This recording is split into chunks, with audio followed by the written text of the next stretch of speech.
Değerli izleyiciler, Pancomi TV YouTube kanalına hoş gelmişsiniz. Zəhmət olmasa videonu axıracan izləyin və bəyənməyi unutmayın. Dəstəyiniz üçün təşəkkür edirik. İyun ayına daxil olmağımızla əlaqədar hava temperaturu artdı. Boğucu istilərlə birlikdə Türkiyənin bir çox şəhərində ağcaqanadlar sanki cirit atmağa başladı.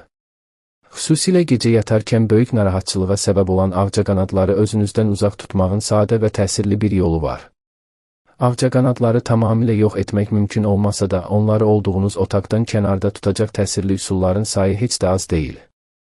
Çox vaxt marketlərdə və apteklərdə satılan ağcaqanad dərmanlarına müraciət edilsə də ağcaqanadları görmədiyiniz və gecə yuxuya getmək istədiyiniz saatlarda fərqli yollara əl atmaq məcburiyyətində qala bilərsiniz.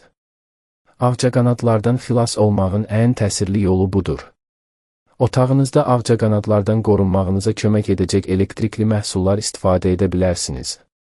Bu üsulların bir çoxu gələn ağcaqanadları öldürməkdən daha çox onları tələyə salmağa və sizə çatmasının qarşısını almağa yönəlib. Lakin mütəxəssislər olduqca təsirli təbii üsullardan istifadə edərək ağcaqanadları uzaq tutmağın yolunu bilirlər.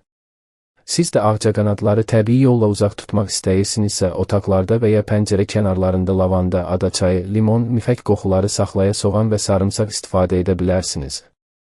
Ağcaqanadların açıq rəngli paltarları tünd rənglər qədər seçmədiyi bilinir. Buna görə də xüsusilə yatarkən tişörtünüzün və ya üzərinizə sərdiyiniz pikenin rənginin açıq olmasına diqqət edin.